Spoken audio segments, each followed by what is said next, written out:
उत्तर प्रदेश समेत पूरे देश को हिंसा की आग में झोंकने की बड़ी साजिश रची जा रही है।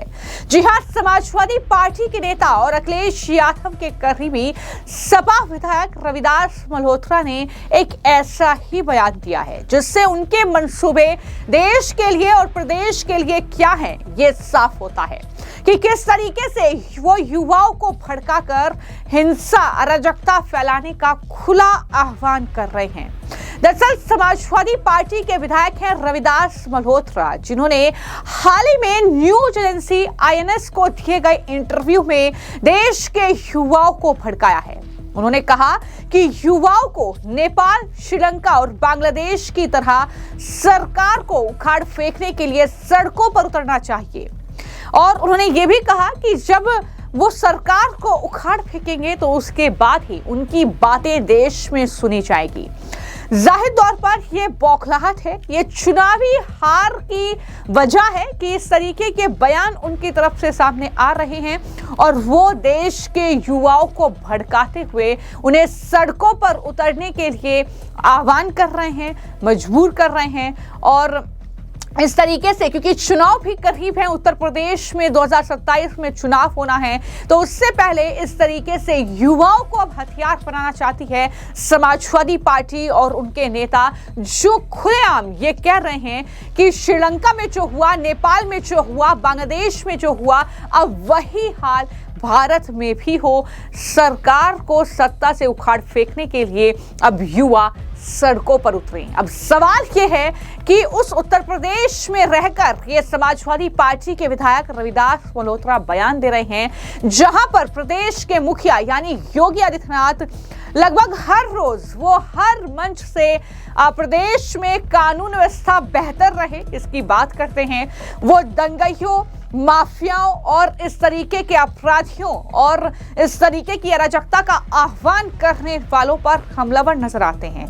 हाल ही में उन्होंने विधानसभा में भी भाषण दिया था जिसमें उन्होंने कहा था कि दरअसल बुलडोजर की कार्रवाई जो अराजकता फैलाते हैं उन पर हुई है। समाजवादी पार्टी के नेता अराजकता फैलाते थे, उन्होंने इस बात का जिक्र भी किया, लेकिन एक तरीके से चेतावनी दी थी कि जो भी उत्तर प्रदेश या देश को हिंसा में झोंकने की कोशिश करेगा उनके खिलाफ सरकार किस तरह की कार्रवाई करती है। सवाल ये है कि क्या इन्हें दरअसल यूपी पुलिस के एक्शन का खौफ है? क्या जो सीएम योगी के नेतृत्व में उत्तर प्रदेश में जो कार्रवाई हुई है, क्या उसका जरा भी डर इनके मन में है? लगता नहीं है जिस तरीके के बयान दे रहे हैं, लेकिन सीएम योगी आदित्यनाथ ने तब क्या कहा था जरा सुनिए। जहां पर जिस गरीब का आवास होगा, आबादी की लैंड होगी, तो उस गरीब की परिवार की महिला सदस्य के नाम पे वो दर्ज होगा और उसका मालिकाना अधिकार उसको मिलेगा। उसके नाम पे वो बैंक से जाके कर्ज भी ले सकती है।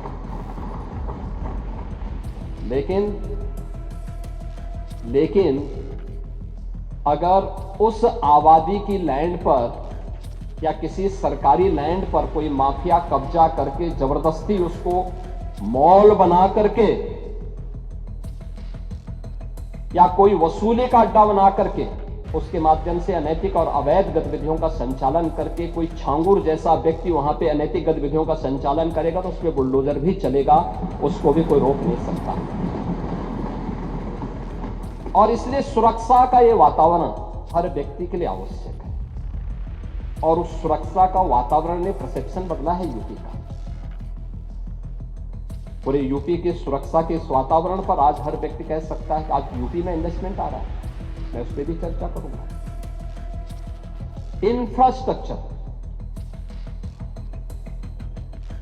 इंफ्रास्ट्रक्चर कैसे होना चाहिए? 2017 के पहले क्या स्थिति थी और 2017 के बाद क्या है? 17 के पहले गड्ढा युक्त सड़कें थी, मेट्रो के नाम पर मजाक बनाया हुआ था, रेलवे के नेटवर्किंग के लिए केंद्र सरकार के साथ समन्वय नहीं था। आपकी मजबूरी होती है तो आप कांग्रेस के साथ गठबंधन कर लेते हैं, अन्यथा जब कांग्रेस में यूपीए की गवर्नमेंट केंद्र में थी और प्रदेश में समाजवादी पार्टी की सरकार थी, तब भी कैसे संबंध थे आप लोगों के? यानी मजबूरी के नाम आपके संबंध थे, अन्यथा आप लोग किस प्रकार की अराजकता फैलाते थे किसी से छुपा हुआ नहीं है। लेकिन इंफ्रास्ट्रक्चर कैसे होना चाहिए? 17 के पहले यूपी में 1.5 एक्सप्रेसवे थे और आज उत्तर प्रदेश के अंदर 22 एक्सप्रेसवे, और देश के अंदर अगर ये सभी 22 के 22 बन जाए तो 60% एक्सप्रेसवे पर अकेले यूपी का कब्जा होगा। अकेले यूपी, देश के अंदर जितने एक्सप्रेसवे होंगे उसमें 60% यूपी के पास।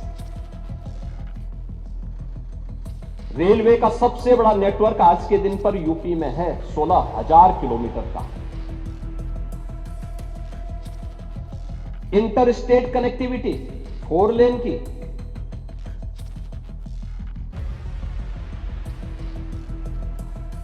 मेट्रो सिटी यूपी, देश के अंदर सबसे अधिक मेट्रो यूपी के अंदर, देश के अंदर सबसे अधिक एयरपोर्ट। 2017 के पहले यूपी के अंदर एयरपोर्ट की संख्या बहुत कम थी, उनमें से 2 संचालित थे, 2 आंशिक रूप से संचालित थे। आज 16 एयरपोर्ट संचालित हैं और उनमें से 4 इंटरनेशनल एयरपोर्ट हैं और 5वां इंटरनेशनल एयरपोर्ट जो भारत का सबसे बड़ा एयरपोर्ट है वह जेवर में नोएडा इंटरनेशनल एयरपोर्ट के रूप में अगले महीने संचालित होने जा रहा है। ये है उत्तर प्रदेश की स्थिति। ऐसा लगता है कि समाजवादी पार्टी, उनके नेताओं का मकसद साफ है कि देश भले ही हिंसा की आग में धधक जाए, भले ही देश के युवा रास्ता भटक जाएं, लेकिन उनकी सियासी रोटियां सेकनी बंद नहीं होनी चाहिए। वोट बैंक के लिए वो कुछ भी कर गुजरने के लिए तैयार हैं, जिस तरीके की बातें उनकी तरफ से कही जा रही हैं, और इस तरीके से वो भीड़ इकट्ठा करके सिर्फ सरकार के खिलाफ युवाओं को भड़काकर देश को हिंसा की आग में झोंककर अपना वोट बैंक बनाए रखना चाहते हैं। तो पूरा बयान क्या था रविदास मल्होत्रा का? समाजवादी पार्टी के विधायक हैं। उन्होंने कहा कि इस देश में महंगाई, बेरोजगारी, भ्रष्टाचार, भूखमरी से जनता परेशान है। जनता के पैसे से केंद्र सरकार के मंत्री अय्याशी करने का काम कर रहे हैं। अब कौन से मंत्री अय्याशी कर रहे हैं, कौन से नेता अय्याशी कर रहे हैं, ऐसा कोई नाम उनके जरिए नहीं लिया गया है। उन्होंने कहा कि जिस तरह से श्रीलंका, नेपाल और बांग्लादेश में युवाओं ने सरकार को सत्ता से उखाड़ फेंका, वैसे ही यहां पर भी सड़कों पर युवाओं को उतरना होगा और सरकार को सत्ता से उखाड़ फेंकना होगा, तभी उन्हें उनका हक मिलेगा। ये बयान है जो समाजवादी पार्टी के विधायक के जरिए दिया गया है। अब इस मामले में उनका ये जो भड़काऊ बयान है, इस पर किस तरीके का एक्शन होता है, किस तरीके से उत्तर प्रदेश की सियासत गर्माती है, क्या बीजेपी और समाजवादी पार्टी इस मामले को लेकर आमने सामने आएगी, देखना होगा। मैं आपको जानकारी दे दूं कि हाल ही में सीएम योगी आदित्यनाथ ने ये कहा था कि यूपी में कर्फ्यू और दंगा नहीं हुआ, और साथ ही कहा कि यूपी में दंगाइयों का उपचार कैसे होता है वो बरेली के मौलाना से पूछ लेना।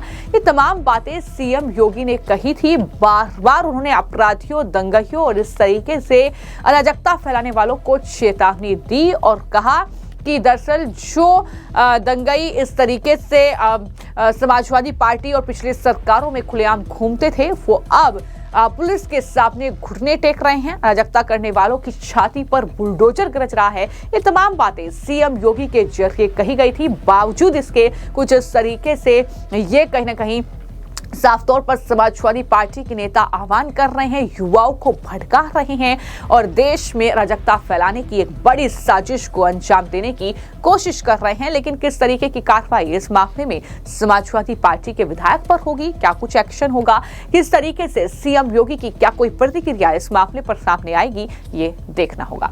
फिलहाल आपकी इस मामले को लेकर क्या राय है, हमें कमेंट बॉक्स में जरूर लिखें। धन्यवाद।